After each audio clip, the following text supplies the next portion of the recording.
Greetings, everyone, and welcome to the OFCCP Institute's web chat. My name is David Cohen, one of the co-chairs of the Institute, joined today by David Fortney, the other co-chair. Hi there. Mickey Silverin, the third co-chair, can't join us today, but we thought we'd... Where is Mickey? We don't know where Mickey is. It's like, where's Waldo? Where's Waldo? Where's Mickey? Well, we don't know.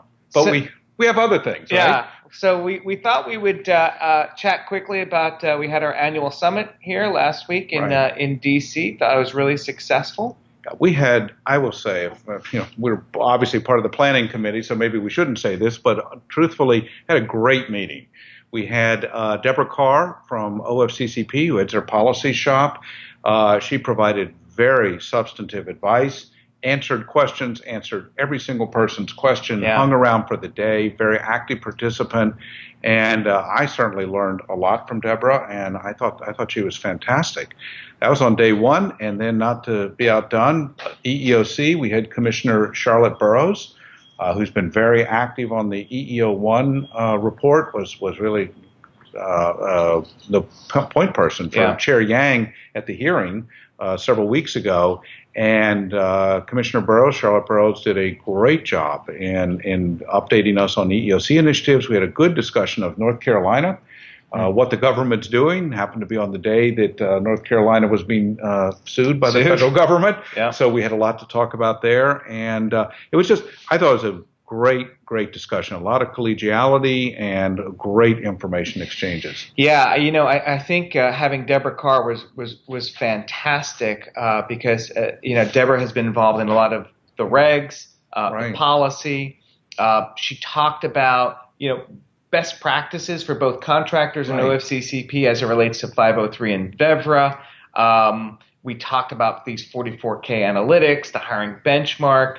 She talked about, best practice for OFCCP. If there's an indicator, let the contractor know. And she basically said it's really not the policy of OFCCP not to tell you. Which I thought was very interesting because many at the meeting shared that there was some frustration during compliance evaluations where the agency simply says we have an indicator, but we're not going to tell you what it is. We're not going to share. Even when the contractor provides its own analysis, the agency still won't share, but insists then on RFIs and additional information being provided. And I thought Deborah's comments were very insightful on that. And basically, the agency should share. The agency should be transparent. And those comments were reported in the Daily Labor Report, and I thought that's helpful. So I thought that was a great takeaway. The other thing, too, that I think what was interesting to hear is about these two new centers of excellence that they're working on. I think OFCCP is finally, understanding how complex compensation is and that they need folks that understand an industry. Right. So she expanded upon what was in the budget document that they're planning on opening an office in San Francisco, an office in New York, and there will be these centers of excellence. California is going to focus in on the tech industry. New York's going to focus in on the financial sector. And what OFCCP and what Deborah was saying is that this is good for both contractors and OFCCP. Having people conducting the audit that understand the complexities and the nuances of these sectors. I thought there were several other things. One, she acknowledged that developing the competency within the agency would not happen overnight. Yeah. And she acknowledged that this was a long ramp up. They were in the process. The centers of excellence are part of that process. But this is clearly not a 6 month, a 12-month, or a 1 month budget cycle. That being said, it's clear that there is commitment. They are locked on to comp, even though, as we see, the most recent examples, they continue not to have much results on comp. Yeah. And she acknowledged that. Yeah. She acknowledged that also. So I thought it was good. It was a great 2 days. So with that being said, we're getting ready already. We're not even in the middle of summer yet, but November 9th and 10th, we're having our 2-day summit in Chicago. Right. We're looking forward to that. We'll have our full faculty at that event. Things to talk about. We've got a new FAP directive. We've got blacklisting that went to OMB. The sex regs probably are going to be out by then. I think we'll have blacklisting, sex regs. not directly relevant, but I think plays in sort of the changing workplace. Obviously, the new overtime regs are going to be implemented at that point. Yeah.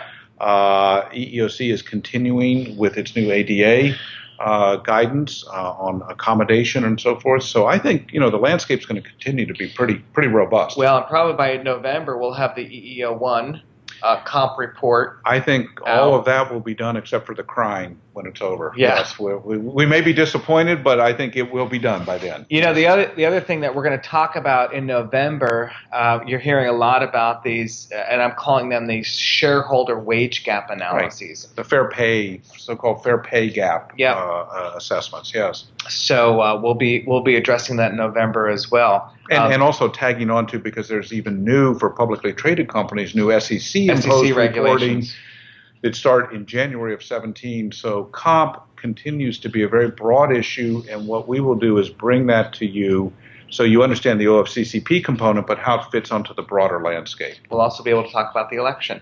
And we'll talk about the election, of course. Why not? So join us in Chicago, November 9th and 10th. Also, just to let you know, the Institute is a membership organization. We were happy to announce last week our advisory board. And several members of our advisory board participated in the annual summit last week. So if you're interested in membership, check out our website. In addition, we have a bunch of webinars. We've got 2 webinars coming up next month on compensation. Right. Day 1 is the legal context of conducting these analyses. And then day 2, we're going to talk about how to conduct these analyses. We're also going to add in, once again, these shareholder wage gap studies. Correct. And that's June 7 and June 15. June 7 and June 15. For those comp webinars. So the next in-person meeting, Chicago, November 9 and 10. Absolutely plan to be there because, boy, I'll tell you, building on what we did in May here in Washington, it's going to be great. Yep. And these webinars, kicking off the summer webinar program with comp, a double header, as we say, June 7 and 15. It'll be good. And lastly, membership. Once again, interested in membership, check out our website or email the Institute, and we're happy to provide you information. Great. Okay. Hopefully we'll see you all in November. Good. And on our webinars. If not before. Thanks. Thank you.